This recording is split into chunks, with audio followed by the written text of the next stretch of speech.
Hello everyone. So today's topic is continental drift theory. ये काफ़ी important theory इसलिए बन जाती है क्योंकि everything starts from actually this particular theory which was given by Sir Alfred Wegener. He was a German meteorologist. And before starting the class, I would like to tell you that मैंने इस particular class से एक नई चीज़ ज़रूर start की that if you have noticed कि पहले की क्लासेस में मैं आपको ये बोल देता था कि after this class you should go and just read particular paragraph और पर्टिकुलर चैप्टर ऑफ एनसीईआरटी मैं पहले बोल दिया करता था लेकिन इस पर्टिकुलर लेक्चर से मैंने ये ज़रूर स्टार्ट किया कि that I have included the notes of NCERT so at least we will be aware of what are the keywords that has been used in the NCERT and उनको easy words में मैं आपको समझाने के लिए तो यहाँ पे हूँ ही. So let's start. We'll start with continental drift theory. Continental drift इस word में ही आधे से ज़्यादा meaning है इस पूरी theory का. Continental से समझ में तो आता है कि कुछ continent के बारे में बात हो रही है. But what is this drift? Drift का सिंपल मतलब होता है सिंपलेस्ट फॉर्म में दैट इज मूवमेंट. तो कॉन्टिनेंटल ड्रिफ्ट का मतलब हो जाएगा कि कॉन्टिनेंट का मूव होना. आज हमें पता है कि दुनिया में 7 कॉन्टिनेंट है. Let me bring this map. This is north America, this is south America, this is Africa, this is Europe, this is Asia, this is Australia, this is Antarctica. ठीक है. आज जिस तरीके से हम पृथ्वी को देखते हैं या जिन कॉन्टिनेंट्स को आज हम देखते हैं, पृथ्वी आज से मिलियन ईयर्स पहले ऐसी नहीं दिखती थी या कॉन्टिनेंट्स इस पोजीशन में नहीं हुआ करते थे. तो सबसे पहले इस बात की जानकारी लगाई सर एल्फ्रेड वैगनार ने. एल्फ्रेड वैगनार एक जर्मन मीटियोरोलॉजिस्ट थे. इन्होंने कॉन्टिनेंटल ड्रिफ्ट थ्योरी दी 1912 में. ये दोनों जो फैक्ट्स हैं ये थोड़ा इंपॉर्टेंट बन जाते हैं अगर आप कोई भी कॉम्पिटिटिव एग्ज़ाम देते हैं. इवन बोर्ड्स के एग्ज़ाम्स में भी ये इंपॉर्टेंट इसलिए बन जाता है, sometimes they give you the match the following type of questions. Same चीज़ होती है सेवरल कॉम्पिटिटिव एग्ज़ाम्स में भी. सो जो कॉन्टिनेंटल ड्रिफ्ट थ्योरी है वो सबसे पहले एल्फ्रेड वैगनार ने दी थी. He was the German meteorologist. इनका कहना ये था कि 225 मिलियन साल पहले, around 225 million years ago, there was a super continent named Pangaea. Super continent. What do you mean by super continent? आज जो हमें ये कॉन्टिनेंट्स देखने को मिल रहे हैं, ठीक है, मैं नॉर्थ अमेरिका को, साउथ अमेरिका को, अफ्रीका को, यूरोप को, एशिया को, ऑस्ट्रेलिया, अंटार्कटिका को मिला दूँ ना तो वो बनता है Pangaea, as you can see in this particular photo. इनका कहना ये है कि पहले जो कॉन्टिनेंट्स थे वो अलग अलग नहीं थे, सारे कॉन्टिनेंट एक साथ जुड़े हुए थे. देन क्या हुआ? देन उनका कहना है कि 135 मिलियन मतलब 135 million years ago Pangaea started to break down. उनका कहना ये है कि पेंजिया जो सुपर कॉन्टिनेंट था वो टूटने लगा और वो टूट के उसके सबसे पहले 2 हिस्से हुए, that is Laurasia and the other one is Gondwana. कई बार न्यूज़पेपर्स में या स्टडीज़ में ये वर्ड आपको सुनने को मिलेगा, that is Gondwana land. Okay, Gondwana land, that India was the part of Gondwana land, India was a part of Gondwana land. Okay, तो Gondwana was nothing but the continent which emerged after the breaking down of Pangaea, which was supercontinent. Then after that, what he said, कि 135 million years ago, Pangaea started to break down, and 2 different continents named Laurasia and Gondwana land emerged.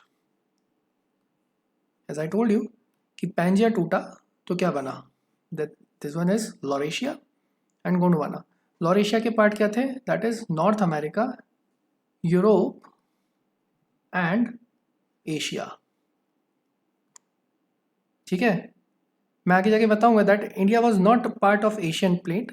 India was not part of Asian plate but it was a part of Gondwana land which slowly shifted and collided with the Asian plate. और Eurasian plate, let's say, but वो आगे की कहानी है जब अपन plate tectonics पढ़ेंगे, ठीक है।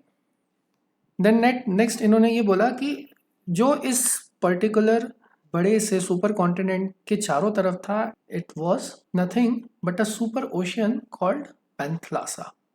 तो उनका कहना ये है कि पेंजिया से जो लगी हुई ये वाटर बॉडी थी, दिस वाज पैंथलासा। अब जब ये सुपर कॉन्टिनेंट टूटा तो you can see that here the new water body emerged, नई वाटर बॉडी का फॉर्मेशन हुआ। अपन जानते हैं कि पानी को जगह बनाने में समय नहीं लगता है, तो पानी ने इसी तरीके से जगह बनाया और इसको उन्होंने बोला तेथिस सी। ओके, इसी का उन्होंने नाम दिया तेथिस सी। तेथिस सी किसके बीच में था? गोंडवाना लैंड एंड लॉरेशिया के बीच में। Then around 75 million years ago Laurasia and Gondwana land further broke down. फिर उन्होंने बोला कि ये जो दो कॉन्टिनेंट बने थे सुपर कॉन्टिनेंट से, वो फर्दर ब्रेक डाउन हुए। नॉर्थ अमेरिका लॉरेशिया से अलग हो गया, गोंडवाना लैंड के 4-5 हिस्से हो गए, उसमें से साउथ अमेरिका निकला, अफ्रीका निकला, इंडियन प्लेट निकली, ऑस्ट्रेलिया निकला, अंटार्कटिका निकला, और ये आज मॉडर्न डे की कहानी है। This is the modern day की कहानी कि आज इस तरीके से north America, south America, Africa, Europe, Asia, India, Australia, Antarctica इस तरीके से अलग हो गए सुपर कॉन्टिनेंट से। लेकिन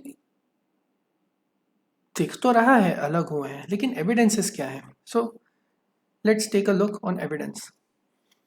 अब अगर मैं आपको बताऊं, आप इस मैप पे अगर गौर करोगे तो आपको एक चीज़ समझ में आएगी। अगर आप ये अटलांटिक ओशन को देखो, ये अटलांटिक ओशन है, अटलांटिक ओशन की बाउंड्रीज देखोगे, आई मीन दिस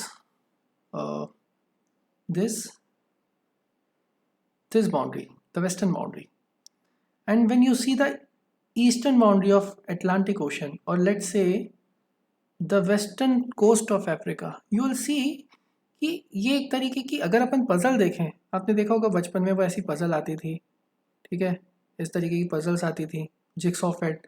अब आपको इसमें ऐसा कुछ इसका दूसरा पार्ट होता था, तो इस तरीके से बचपन में अपन ने सारी जिक्सॉ पजल्स देखे हैं। But on the global level you will see कि यार जो ईस्टर्न शोर है किसका, नॉर्थ अमेरिका और साउथ अमेरिका, वो बिल्कुल फिट हो जाता है किससे, वेस्टर्न अफ्रीका से। तो पहला एविडेंस तो ये है कि it's a jigsaw fit of all continent. एक उसका बहुत बड़ा एविडेंस है which is this one, the Atlantic ocean की दोनों बाउंड्री, दोनों कॉन्टिनेंट्स को अगर आप मिला के देखो, साउथ अमेरिका और अफ्रीका को, तो आपको ये समझ में आएगा कि ये एक पजल की तरह जुड़ सकते हैं, ठीक है। And the next evidence is same age and type of rocks on the east coast of South America and the west coast of Africa. अब सिर्फ बाउंड्री तक ही सीमित नहीं है ये चीज़, ये जो एविडेंस है it is not just limited to the this particular thing कि जिक्सॉ फिट बन जाता है। यहाँ पे जो रॉक टाइप मिलता है इधर पे, सेम रॉक टाइप यहाँ पे भी आपको देखने को मिलेगा। अब आप बोलोगे कि ये तो बहुत, इसमें तो बहुत ज़्यादा डिफरेंस है, बीच में पूरा एक सागर बढ़ा हुआ है, लेकिन स्टिल यहाँ की रॉक्स है, उसका पैटर्न वेस्टर्न अफ्रीका की रॉक्स के पैटर्न से मिलता जुलता है। सेकेंड एविडेंस ये हो गया। इसी में एक एविडेंस और इस चीज़ को प्रूव कर देता है कि यहाँ पे वेस्टर्न अफ्रीका में यहाँ पे एक घाना कोस्ट है। Let me just pin pointed, here it is Ghana coast. यहाँ पे घाना कोस्ट है, यहाँ पे गोल्ड डिपॉजिट तो है, यहाँ गोल्ड तो मिलता है, लेकिन इसका सोर्स यहाँ पे नहीं है। आप पूछोगे सोर्स क्या है? सोर्स क्या होता है? अगर आपको आयरन, अगर मान लो लेट्स फॉर एग्जांपल, अगर आपको आयरन निकालना है तो आयरन एज इट इज़ जो आप यूज़ कर रहे हो वैसे कंपोजिशन में आयरन नहीं देखने को मिलता है। आयरन की ओर होती है जिसमें से आयरन को देन रिफाइन करके निकाला जाता है, एंड देन अपने को समझ में आता है कि अच्छा उसको बहुत रिफाइनमेंट करने के बाद फिर जाके यूजेबल जो आयरन आज हम यूज़ करते हैं वो निकलता है। सेम चीज़ गोल्ड के साथ जितने मिनरल्स हैं, जो अर्थ मिनरल्स है, उनका एक कोई पर्टिकुलर सोर्स होता है, लेकिन जो गोल्ड घाना में देखने को मिलता है उसका सोर्स इस अफ्रीकन कॉन्टिनेंट पे है ही नहीं, उसका सोर्स यहाँ ब्राज़ील में है। अब बोलोगे सर इतना दूर, मैं बता तो रहा हूँ कि जब रॉक की कंपोजिशन सेम है, अब ये दोनों ड्रिफ्टिंग की वजह से अलग तो हो गए, साउथ अमेरिका एंड अफ्रीका, लेकिन जो गोल्ड ऑलरेडी निकल चुका था वो घाना के इधर पे तो मिल गया, लेकिन घाना में उसका सोर्स नहीं है, उसका सोर्स ब्राज़ील के प्लेट्यू में है। दैट्स द सेकेंड एविडेंस जो ये प्रूव करता है कि जो हमारे 7 कॉन्टिनेंट्स हैं वो स्टेगनेंट नहीं है, वो किसी टाइम फ्रेम में जितनी भी अर्थ की एज हुई है, कभी ना कभी वो मूव हुए हैं। सिमिलरली जो अपलेशियन माउंटेन्स है यूएसए के, ब्रिटिश आइल एंड सेलेडोनियन माउंटेन्स, ये शो करते हैं, let me share you with this let me explain you with this particular picture. This is the Appalachian mountains, this is Scandinavian Caledonian mountains, this is British Isle. Okay, तो आप देखोगे कि ये America का part है आज, ठीक है।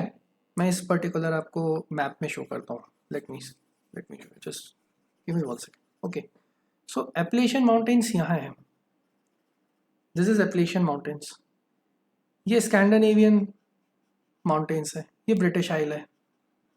अब इतना फर्क है, इतना डिस्टेंस है, बीच में पूरा अटलांटिक सागर है। कैसे ये पॉसिबल है, कैसे ये चीज़ पॉसिबल है कि एप्लेशियन माउंटेन्स, ब्रिटिश आइल और सेलेडोनियन माउंटेन्स के जो रॉक का फॉर्मेशन है, ये जो रॉक की कंपोजिशन है, या जो रॉक के फीचर्स हैं, वो सेम हो सकता है। दिस ऑल्सो शोकेस कि कॉन्टिनेंट्स तो मूव हुए हैं। अब ये टेलाइट डिपॉजिट, ये एक बहुत अच्छा एग्जांपल है। Tillite deposit, what is tillite deposit? Tillite deposit कुछ नहीं होता है, जब if you know, let me tell you with example. See, ये माउंटेन्स हैं, माउंटेन्स में से क्या निकली? माउंटेन्स में से एक नदी निकली, माउंटेन्स में से नदी निकली, ठीक है। तो नदी अपने साथ क्या लेके आती है? Sediments, this sediments. हम इसको सेडिमेंट्स तब बोलते हैं जब इसका जो सोर्स है वो रिवर है। आई विल नॉट से सोर्स, बट किस मीडियम से आ रहे हैं, दैट इज रिवर। अब मान लो इस पहाड़ पे, सेम पहाड़ मैं इधर पे बनाता हूँ, दीज आर द माउंटेन्स। अब इसके ऊपर है आइस कैप, मतलब ग्लेशियर्स हैं, ग्लेशियर्स हैं। ग्लेशियर्स क्या होते हैं? ग्लेशियर्स बर्फ, हाई एल्टीट्यूड पे जो भी बर्फ है, दैट इज ग्लेशियर्स। ओके, तो जो नदी रहती है उसकी स्पीड हमेशा फास्ट रहेगी, स्पीड आपको हमेशा फास्ट देखने को मिलेगी। लेकिन बर्फ जब मूव करेगा, बर्फ जिस तरह से मूव करेगा, उसका मूवमेंट हमेशा स्लो होगा, और उससे जो इरोजन होगा, उससे जो सेडिमेंट्स निकलेंगे, और वो कहीं जाके अगर डिपॉजिट होते हैं, उसको हम बोलते हैं टेलाइट deposit. I hope you understand. It's nothing but the eroded material of the mountain due to the movement of glaciers. That is टेलाइट deposit. I hope you understood. ठीक है, तो ये कहते हैं कि टेलाइट डिपॉजिट जो south America, Africa, India, Australia और Antarctica में मिल रहा है। अब इफ़ यू कैन सी कितना डिफरेंस है, this is south America, this is Africa, this is India, ठीक है, this is southern Australia and this is Antarctica. अब कैसे हो सकता है कि यहाँ पे जो टेलाइट डिपॉजिट मिल रहे हैं वर्ल्ड के अलग अलग एरियाज में, उसमें सिमिलैरिटी है? कैसे हो सकता है? ये तो पूरा, अब ये मान सकते हैं कि चलो अंटार्कटिका तो जमा हुआ है क्योंकि पोल पे है। इंडिया में आप हिमालय देख सकते हो, तो हिमालय की कहानी अलग है। अफ्रीका में सवाना एरिया में कैसे मिल सकते हैं टेलाइट डिपॉजिट? ये तो पूरा इक्वेटोरियल सब ट्रॉपिकल एरिया है, कैसे हो सकता है? सेम चीज़ साउथ अमेरिका में भी हो सकती है, कैसे? So it also shows that कि कॉन्टिनेंट्स तो मूव हुए हैं, और सिर्फ फिजिकल फीचर्स ही नहीं, इवन जो वेजिटेशन है या फॉसिल्स हैं। अब आप मान लो कि अब आपको पता है कि ऑस्ट्रेलिया का एक बहुत इम्पॉर्टेंट जो जानवर है दैट इज़ कैंगरू। वो सिर्फ ऑस्ट्रेलिया में देखने को मिलता है, बाकी कहीं देखने को नहीं मिलता ना, इंडिया में नहीं देखने को मिलता, या सेम लैटिट्यूड पे अगर भी देख बोलूँ मैं तो वो अर्जेंटीना में भी देखने को नहीं मिलता। वो सिर्फ सिचुएटेड है, या पूरी उसकी जो पॉपुलेशन है वो सिर्फ ऑस्ट्रेलिया में है। बट ऐसे कई सारे वेजिटेशंस हैं या फॉसिल्स हैं, चाहे वो मीजोसॉरस हो, चाहे वो लिस्ट्रोसॉरस हो, या अलग टाइप के वेजिटेशंस हैं। लेट्स सी कैसे देखने को मिल सकता है डिफरेंट डिफरेंट पार्ट्स में। सी दिस इज मीजोसॉरस, आपको साउथ अमेरिका में भी देखने को मिल रहा है और सदर्न अफ्रीका में भी देखने को मिल रहा है। ऐसे ही साइनोगैथनस हमें साउथ अमेरिका में तो देखने को मिल रहा है, सेंट्रल अफ्रीका में तक देखने को मिल रहा है। तो it shows there are multiple examples which shows that कि जो आज हम 7 कॉन्टिनेंट्स देख रहे हैं, they are not stagnant, they are not stationary. इनको कोई ना कोई चीज़ मूव कर रही है। And we have seen in the last lecture and lecture before the previous lecture that जो दुर्बलता मंडल होता है, एस्थेनोस्फेयर होता है beneath the earth crust, उसकी वजह से ये सारे जितने भी कॉन्टिनेंट्स हैं आज वो मूव कर रहे हैं एंड स्टिल कर रहे हैं। If you know about this, यहाँ पे एक अफ्रीका में रिज बन रही है, ये पार्ट अलग हो रहा है अफ्रीका से, और यहाँ पे कई तरीके के लेक्स बने हुए हैं, और बोला जाता है कि कुछ समय बाद इसको नाम दिया है Somalian plate. Somalian plate African plate से अलग होके इंडिया में मर्ज हो जाएगी। It's a evidence. और let's say the growing feature of Himalayas grow तो कर रहे हैं ना। अनस्टेबिलिटी क्यों है, क्यों वहाँ पे इतने ज़्यादा अर्थक्वेक्स आते हैं? क्योंकि जो इंडियन प्लेट है वो स्टिल मूव कर रही है यूरेशियन प्लेट की तरफ से, यूरेशियन प्लेट की तरफ कोलिजन हो रहा है, सबडक्शन हो रहा है इंडियन प्लेट का स्टिल। इसी की वजह से हर साल देखने को मिलता है कि कुछ सेंटीमीटर, कुछ मिलीमीटर हिमालय की जो हाइट है वो बढ़ गई है। It's a very good example, like current example, जिससे हमें समझ में आता है कि that whatever we are looking at today's world, the 7 continents, they are not stationary. They have been moved time to time. Of course, it took millions of years to get in this particular shape that we are looking at. But इससे ये चीज़ तो clear है कि ये stationery नहीं है। But इसका मतलब ये नहीं है कि ये जो कॉन्टिनेंटल ड्रिफ्ट थ्योरी है ये अपने में बिल्कुल ही परफेक्ट है, नहीं। एल्फ्रेड वेगनार ने जब ये थ्योरी लेके वो आए थे 1912 में, तो इतने सारे रिसोर्सेज नहीं थे। जब आप एक थ्योरी प्रपोज करते हो तो उसके साथ एक काउंटर क्वेश्चन आता है कि व्हाट आर द प्रूफ्स, दो he has given multiple proofs, but still वो ये नहीं बताया कि इस ड्रिफ्टिंग के पीछे का रीज़न क्या है। ये तो हमें पता है कि स्टेनोस्फेयर में मैग्मा मूव करता है तो उस वजह से चीज़ें मूव हो रही हैं ऑन अर्थ क्रस्ट, लेकिन उस समय नहीं पता था। He could not, as per this theory he didn't mention about that अच्छा कि एस्थेनोस्फेयर है या एस्थेनोस्फेयर नाम की कोई चीज़ होती है जिसमें कन्वेक्शन करंट होते हैं, उसमें मैग्मा का मूवमेंट होता है, उस वजह से जो कॉन्टिनेंट्स हैं वो अपनी जो पोजीशन है वो चेंज कर रहे हैं। He didn't explain that. उन्होंने जो एक्सप्लेनेशन दिए भी कि अच्छा पोल फ्लीइंग फोर्स है, पोल्स खींच रहे हैं कॉन्टिनेंट्स को एक दूसरे की तरफ, या टाइडल फोर्स है। टाइडल फोर्स मतलब सूरज और जो चंद्रमा से जो फोर्सेस लगते हैं, क्योंकि सन का अपना ग्रेविटी है, मून का अपना ग्रेविटी है एंड अर्थ का अपना ग्रेविटी है, और इन सब के बीच में ग्रेविटेशनल फोर्स का इंटरेक्शन होता रहता है। इसी वजह से ज्वार भाटा, टाइड्स हमें देखने को मिलती हैं। तो ये कहते हैं कि जो ग्रेविटी अर्थ की, मून की और सन की जो एक दूसरे के ऊपर इंटरैक्ट कर रही है, उस वजह से जो टाइड्स क्रिएट हो रही हैं, उसके चलते कॉन्टिनेंट्स अलग अलग या मूव हो रहे हैं।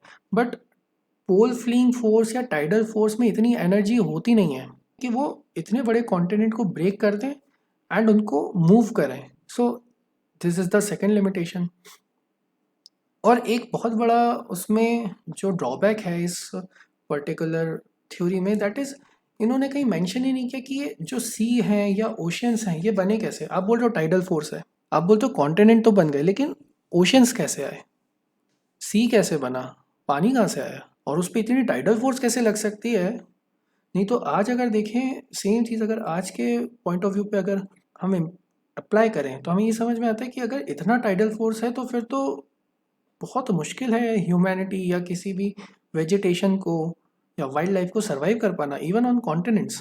बट इसका एक बहुत बड़ा सिग्निफिकेंस ये तो है दैट जो ये थ्योरी है उसने ये तो ज़रूर प्रूव किया विथ ऑल दीज एग्जाम्पल्स कि रीज़न कुछ भी हो, लेकिन आज हम ये देख सकते हैं कि धरती यहाँ से यहाँ तक आ चुकी है. दैट मीन्स कि कॉन्टिनेंट्स मूव कर रहे हैं. इट डिडेंट एक्सप्लेन किस वजह से कर रहे हैं या जो इन्होंने एग्जांपल दिया वो बहुत ही कन्विंसिंग नहीं है, लेकिन ये ज़रूर प्रूव किया कि हाँ हो तो रहा है. So this was the continental drift theory. NCERT पे एक बार देख लेते हैं कि एनसीईआरटी में क्या कुछ ऐसा लिखा है या कोई पर्टिकुलर हमें कीवर्ड देखने को मिलता है. ठीक है, अपन ने पेंजिया पैंथलासा के बारे में बात कर ही ली थी. It is Pangaea, it is Panthalassa, mega ocean, super ocean. ठीक है, 200 मिलियन 225 मिलियन ज़्यादा फर्क नहीं है. ठीक है, and then it begin to split. हमने बात कर ली कैसे स्प्लिट हुआ, कैसे लॉरेशिया का फॉर्मेशन हुआ, कैसे गोंडवाना लैंड बना. ठीक है, फिर गोंडवाना लैंड फिर अलग छोटे छोटे पीस में ब्रेक डाउन हुआ. फिर देन उसके बाद फिर हमने एविडेंस के बारे में बात करी, जिक्सॉ फैक्ट के बारे में बात करी. ठीक है, rocks of the same age across the oceans. ठीक है, इसके बारे में हमने बात करी. ब्राज़ील का कोस्ट मैच करता है किससे, वेस्टर्न अफ्रीका से, इसके बारे में हमने बात करी. उसके बाद टेलाइट डिपॉजिट के बारे में अपन ने बात करी. सदर्न हेमिस्फेयर, नॉर्दर्न हेमिस्फेयर सब में सेम देखने को मिल रहा है. Madagascar, Antarctica, Falkland island, Australia, Africa, बहुत डिफरेंट डिफरेंट जगह पे हमें टेलाइट डिपॉजिट सेम एज के देखने मिलते हैं, सेम रॉक फॉर्मेशन के देखने को मिल रहा है. प्लेसर डिपॉजिट, हमने गोल्ड के बारे में बात करी थी. जो घाना का कोस्ट पे जो गोल्ड मिलता है उसका जो सोर्स रॉक है वो ब्राज़ील में मिलता है. डिस्ट्रीब्यूशन ऑफ फॉसिल्स के बारे में हमने बात करी. तो this was the continental drift theory. Next में हम इसके आगे बात करेंगे सी फ्लोर स्प्रेडिंग के बारे में और टेक्टोनिक प्लेट मूवमेंट के बारे में. आज के लेक्चर में इतना ही था. आई होप आप अच्छे से पढ़ रहे होंगे और अपना ख्याल रख रहे होंगे. मिलते हैं नेक्स्ट लेक्चर में.